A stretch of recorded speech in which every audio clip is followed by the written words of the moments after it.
Teman-teman yang dirahmati Allah Subhanahu wa taala, orang yang sudah sampai ke derajat termasuk di antara aulia atau wali-wali Allah Subhanahu wa taala atau punya akses yang udah 4G ke Allah Subhanahu wa taala tuh tidak selalu hidupnya berlimpah harta, tapi berlimpah rahmat. Jadi buat dia cara berpikirnya bukan, wah kayaknya saya udah tenang nih soalnya saya udah siap kalau ada apa-apa. Saya bisa bayar, saya bisa ngongkosin, saya bisa ngebiayain, saya udah punya duit, saya punya tadi asuransi segala macam. Bukan gitu pola pikir dia. Karena gimana pun itu terfasilitasi, bukankah sembuh dan sehat di tangan Allah? Bukankah masalah itu ada dan dicabut itu Allah yang tentuin?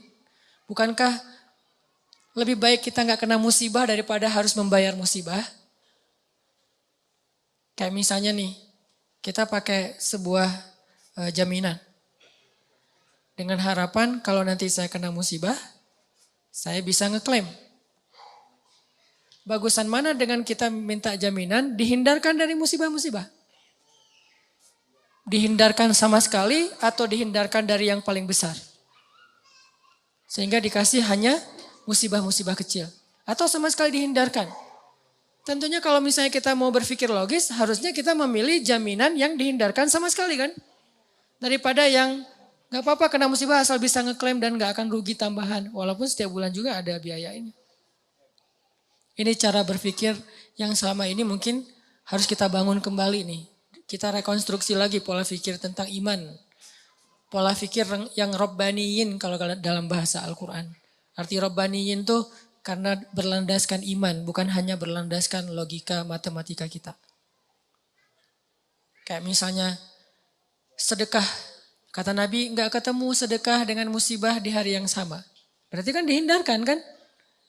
Terus sholat subuh. Siapa yang sholat subuh berjamaah berarti dia berada di dalam fahuwa fi zimmatillah. Berada dalam jaminan Allah. Berarti kan dijamin sama Allah nih. Kalau gitu nggak perlu pakai lagi ini. Boleh, nggak apa-apa pakai jaminan-jaminan dari manusia, lembaga-lembaga kayak gitu, kayak asuransi syariah. Boleh, nggak apa-apa. Cuman jangan sampai hati kita terlibat di situ. Itu kan ikhtiar ya. Bagian dari ikhtiar walaupun tidak harus, tapi bagian dari ikhtiar silakan aja. Cuman jangan terlibat hati. Bagian ikhtiar kan bagian fisik, bagian jasad, bagian tubuh. Tangan dan kaki, bukan hati. Hati kita tuh harus jaminannya ke Allah. Nggak boleh kita merasa tenang hanya gara-gara ada kartu asuransi, nggak boleh merasa tenang. Baru tenang ada kartu asuransi tapi tadi subuh sholat subuh. Tenang tuh. Baru tenang dengan asuransi tadi juga udah sedekah pagi-pagi. Baru tenang. Nah kalau iman kayak gini udah ada di hati kita, nih insya Allah nih udah 4G nih.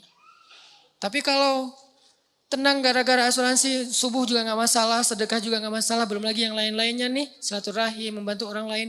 Oh berarti kita gak 4G sebetulnya. Bahaya tuh hidup kayak gitu tuh. Kalau ternyata, tapi saya udah mempraktekkan ini sekian tahun Ustaz dan gak ada masalah. Istidraj. Sanastadrijuhum min haitsu la ya'lamun. La ya'lamun. Justru mereka gak ngira. Justru mereka gak nyangka. Kalau udah nyangka namanya bukan istidraj.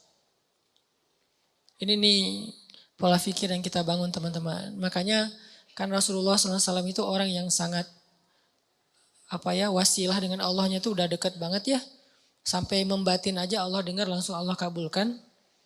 Pernah dulu orang-orang Mekah gara-gara menentang Nabi terus gara-gara menentang mereka jadi menantang. Menantang Nabi gini, kalau emang kamu benar-benar Nabi Allah, coba kamu buktikan dengan cara kamu datangkan azab-azab kepada kami seperti yang pernah terjadi kepada Firaun, Namrud, Samud, Ad. Coba kamu datangin.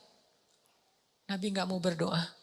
Wah berarti dia gak benar nih. Dia bohong tuh buktinya gak berani berdoa karena dia takut gak akan dikabulkan. Apa jawaban Nabi? Kalau saya sampai berdoa seperti itu, binasalah kalian. Karena doa Nabi kan gak ditolak sama Allah. Kalau mereka minta bukti-bukti yang gak merugikan mereka, Nabi akan lakuin. Contoh, coba kamu belah tuh bulan. Kan gak ngerugiin mereka ya. Gak membahayakan orang-orang kafir walaupun bulan terbelah. Nabi kalau saya berhasil dengan izin Allah membelah bulan, apakah kalian beriman? Ya kami akan beriman. Janji-janji, deal. Ya Allah Tunjukkan kekuasaanmu. Bulan terbelah, benar-benar terbelah. Apa kata-kata mereka? Muhammad telah menyihir mata-mata kita. Gak beriman juga. Wah, benar-benar kamu tuh benar-benar penyihir yang luar biasa. Banyak penyihir yang menunjukkan hal-hal yang gak logis. Tapi ini di atas mereka. Kamu tuh benar-benar lebih dahsyat dari para penyihir. Jadi penyihir nomor 1 lah. Kata Nabi, kalau kalian masih tetap tidak percaya, coba kita tunggu orang lain yang tidak terlibat di sini. Yaitu para musafir. Yang datang dari luar kota. Nanti kita tanya besok pagi kalau mereka datang. Apakah semalam kalian melihat bulan terbelah? Ya sudah, kalau mereka bilang terbelah berarti benar bahwa bulan itu terbelah dan kami beriman. Ya udah kita buktiin, tunggu besok. Pagi-pagi datang musafir, tanya langsung ngumpul tuh di depan Ka'bah. Apakah semalam kalian melihat kejanggalan di langit? Ya, apa? Bulan terbelah. Benar ya Muhammad, bukan hanya bisa menyihir mata kita, mata orang lain yang gak hadir juga disihir. Gak beriman. Sampai Allah mengatakan, kalaupun engkau datangkan 1000 ayat-ayat Allah, bukti-bukti kebesaran Allah, mereka tetap tidak beriman. Jadi kalau Nabi dimintain ngedoain hal-hal yang buruk untuk mereka, Nabi gak mau mengedoakan. Kenapa? Nabi kasihan sama mereka. Karena Nabi itu doanya gak ditolak sama Allah. Bayangin kalau Nabi bilang, ya Allah bikin Abu Jahal stroke. Stroke itu waktu itu juga. Tiba-tiba Abu Jahal. Kan ada ayatnya di surat Al-Alaq, ayat-ayat terakhir kan. Kami cabut ubun-ubunnya. Kalau Allah udah cabut ubun-ubunnya kan otomatis stroke tuh. Itu bahasa stroke versi surat Al-Alaq loh. Arti cabut ubun-ubunnya kan tiba-tiba darahnya itu jadi apa? Pecah pembuluh darahnya di kepala kan. Itu kan mencabut ubun-ubun tuh. Pecah pembuluh darahnya di. Bayangin kalau Abu Jahal pecah pembuluh darahnya di kepala. Terus bagaimana cara mendakwahin dia? Karena Nabi itu memanfaatkan doa yang diijabah bukan untuk ngenyakitin orang. Untuk memberi kebaikan buat orang itu. Kan Nabi punya kesempatan nih ngedoain. Dan doa Nabi diijabah banget. Nabi punya 2 pilihan. Mendoakan yang buruk atau mendoakan yang baik. Nabi memilih yang baik. Itulah akhlak Nabi. Kalau kita ditempatkan di situ. Kan doa orang yang terzalim itu diijabah. Ya udah doain aja. Itu kan berarti kita gak neladanin Nabi sebetulnya. Ini kalimat ini harus dipahami lebih dalam ya. Karena sering salah persepsi di Indonesia. Kita selalu ngelihat dari angle negatif. Doa orang yang terzalimi itu gak akan ditolak oleh Allah. Kalimat ini adalah kalimat nasihat untuk orang yang zalim, bukan orang yang terzalimi. Pahami konteks hadis. Jadi orang dibacakan ayat-ayat ini, hadis-hadis ini untuk kalau dia mau menzalimi orang lain. Atau sudah menzalimi orang lain supaya dia menghentikan kezalimannya. Kayak kita ngomongin ini ke Bashar Assad. Presiden Rusia ini agak-agak mirip. Bingung nyebutnya. Presiden Suriah. Kita ngomong wahai Bashar Assad, kalau kamu zalim kepada rakyatmu, kamu membunuh anak-anak kecil, kamu menghentikan bantuan ke Gota, doa mereka itu gak akan ditolak oleh Allah. Ngomongnya ke siapa?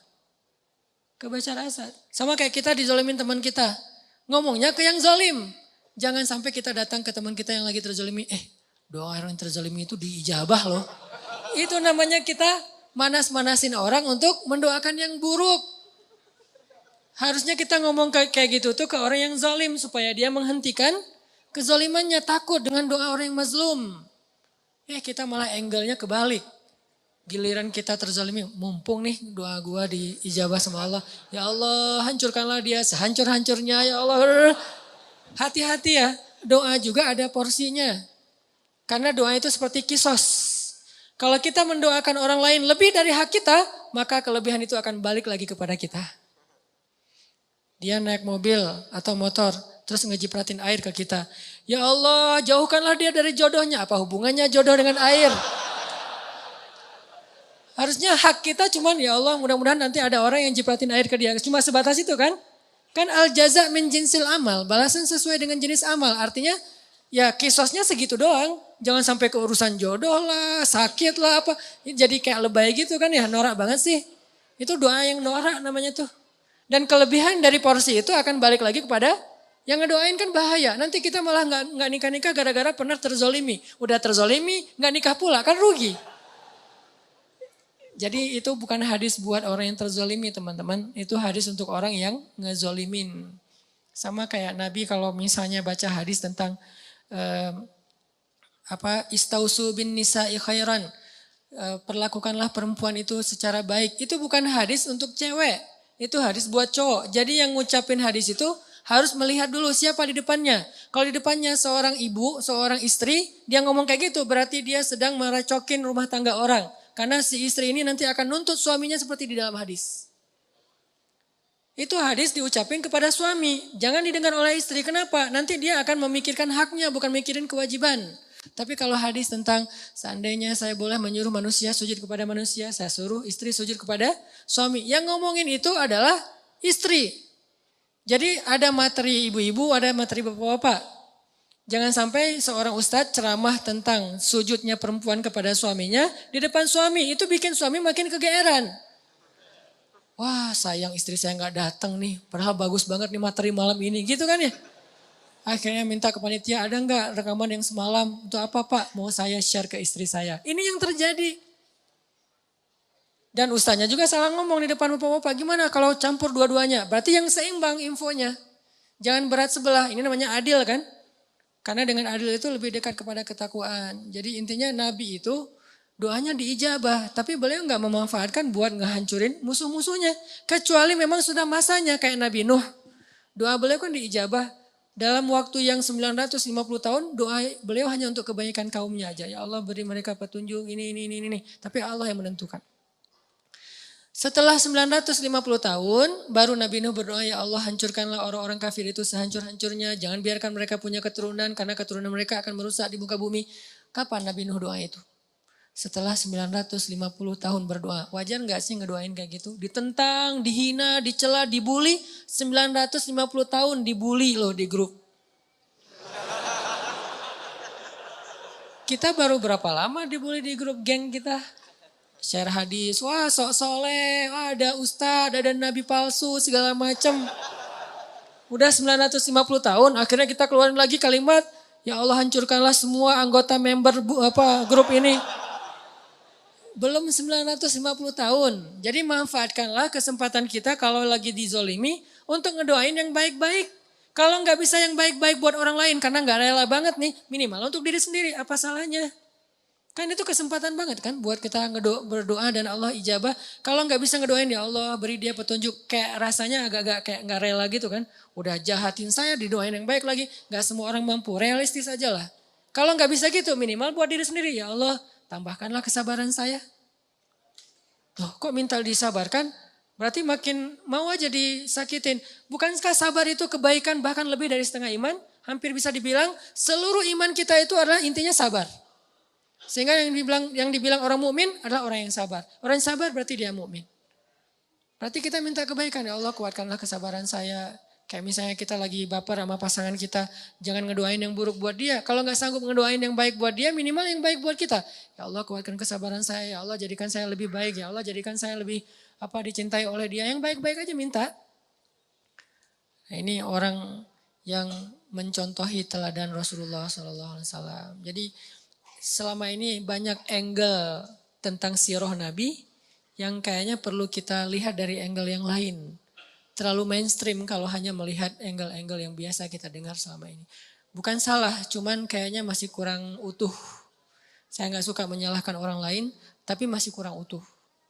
Ternyata ada angle yang lebih efektif daripada angle. Salah satu contohnya yang tadi aja. Ini Nabi Muhammad SAW kayak pas beliau pulang dari Taif kan disakitin kan. Terus malaikat minta Nabi berdoa aja kepada Allah. Karena malaikat tuh gak bisa ngelakuin sesuatu tanpa izin Allah. Allah bilang ke malaikat, lakukan apapun yang diminta oleh Muhammad. Kalau minta di balik tuh gunung, ditimpakan kepada orang-orang Taif, malaikat lakuin. Apa aja pokoknya. Kesempatan itu malah Nabi doain, ya Allah maafkanlah mereka, sesungguhnya mereka tidak mengerti. Minta maaf untuk mereka. Dan aku berharap anak cucu mereka kelak yang akan menerima agama ini. Ini doa yang baik. Padahal beliau lagi dizalimi, masih mengalir darah di pelipis beliau. Masih kotor baju beliau.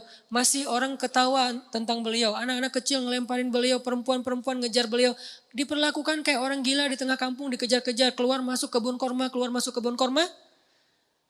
Gimana rasanya seorang nabi yang sahabat tuh habis-habisan menghormati, memuliakan beliau, tiba-tiba dikejar oleh anak kecil dan perempuan, budak-budak aja ngajarin Nabi. Ngejar semuanya. Beliau lari-lari kayak orang gila yang dikejar-kejar rame-rame. Tapi doa beliau, ya Allah maafkan mereka. Mereka nggak ngerti. Semoga anak cucu mereka yang menerima Islam. Akhirnya anak cucu mereka kelak menjadi pembela Nabi. Kalau mau meneladani Nabi, harusnya yang angle-angle kayak gini nih kita ambil juga nih. Walaupun selalu ada kondisi-kondisi yang pengecualian ya. Ini tidak bisa digeneralisir dalam semua kasus yang terjadi di dunia atau di bangsa kita. Kalau kayak apa yang terjadi di Suriah, saya kira itu pengecualian. Kenapa pengecualian? Karena juga terjadi di zaman Nabi. Saya bukan ngomong dengan emosi pribadi, berlandaskan sirah. Ada sekelompok sahabat hafiz Al-Quran. Diundang ke sebuah negeri dengan alasan disuruh ngajarin Al-Quran kepada kaumnya. Ternyata itu cuman jebakan.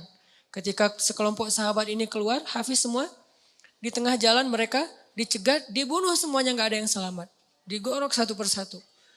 Dan itulah asal muasal kenapa Nabi membaca kunut nazilah.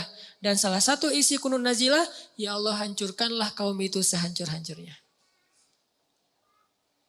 Kenapa? Karena mereka pengkhianat.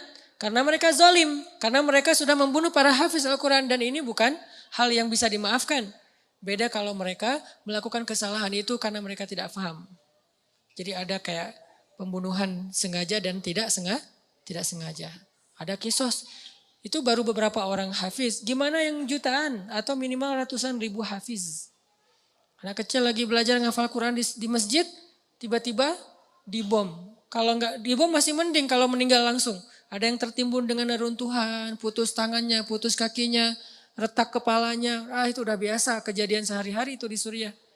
Yang lebih berat lagi bukan cuma dibom dan luka-luka. Pakai senjata kimia yang sesak nafas luar biasa kayak kita nyemprot kecoa kan ya. Sampai kejang-kejang lalu mati dalam keadaan sedang kejang-kejang. Kebayang gak sih untuk kita? Kita mungkin ngomong maafin dong. Kita gak ngerasain sih. Coba kalau kita ngerasain. Gak usah jauh-jauh seperti kasus Suriah. Kasus ketemuan aja kita susah maafin. Coba introspeksi diri deh. Kalau kita ngomongin tentang Suriah, harusnya kaum muslimin tuh maafin presidennya segala macam. Pernah nggak ngerasain dizalimin sedahsyat itu? Coba bandingkan dengan kasus kita dengan teman yang cuma baru digibah sedikit udah nggak mau maafin. Udah langsung sholat tahajud, ujuk-ujuk tahajud. Biasanya nggak pernah tahajud. Kenapa? Pengen ngedoain yang buruk buat temannya. Padahal baru cuma sekedar gibah. Realistis dong kalau berpikir, yang fair. Saya tuh paling nggak suka berpikir yang nggak adil. Kalau kita memperlakukan orang lain pengennya kayak gitu, harusnya kita juga jadi kayak gitu dong. Baru kita ngomong. Ini banyak yang maafin, tapi enggak. Kasus kecil aja, enggak usah, saya mungkin salah ngomong. Bukan kasus kecil, kasus yang lain ya. Bukan kasus kecil. Kasus yang lain misalnya masalah anjing dijadikan sebagai makanan buaya. Demo kan? Saya respect dengan demonya. Tapi pertanyaan saya, di mana ketika Suriah? Demo enggak? Apakah mereka juga protes? Enggak usah demo, mungkin protes lewat sosmed. Sama seperti apa? Kalau kita mau porsinya sama mungkin masih sama dengan anjing nih. Kalau porsinya sama harusnya lebih kan? Dan baru berapa ekor anjing yang digituin. Mungkin di Solo ada orang bikin kayak warung yang makanannya anjing. Terus kayak beberapa kasus yang kucing yang digantung tuh gara-gara makan ikan di rumahnya terus digantung dipukul-pukulin. Protes semuanya. Benar harus protes. Karena hewan itu tidak berdosa. Kenapa digituin? Nabi aja mengatakan masuk neraka gara-gara membiarkan kucing mati kelaparan kan. Tapi kan bukan hanya hadis kucing. Di dalam hadis-hadis Nabi ada 300.000 hadis. Kalau kucing aja masuk neraka gimana manusia coba. Kan itu analogi sederhananya. Kalau kucing aja dosanya besar banget. Anjing aja ngasih minum bisa masuk surga. Gimana ngasih minum orang yang terzolimi di Gota, di Aleppo, di Suriah, Palestina, Rohingya. Gimana rasanya? Gimana pahalanya coba. Jadi ini baru fair. Saya nggak memprotes sama sekali tentang demo anjing, demo kucing segala macam. Itu keren. Tapi jangan gitu-gitu doang. Harus yang fair. Kalau ini aja demo, yang itu lebih dong. Kalau ini aja pakai hashtag, yang itu juga harusnya hashtagnya sampai di scroll hashtag semua tuh isinya.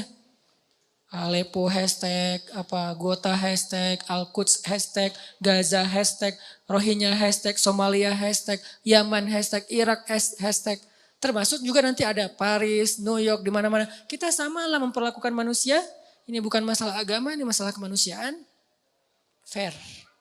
Tapi yang terjadi kayaknya kurang fair, nggak tahu ada masalah apa di dalam hati kita. Fi qulubihim marad. Semoga Allah menyembuhkan penyakit hati kita.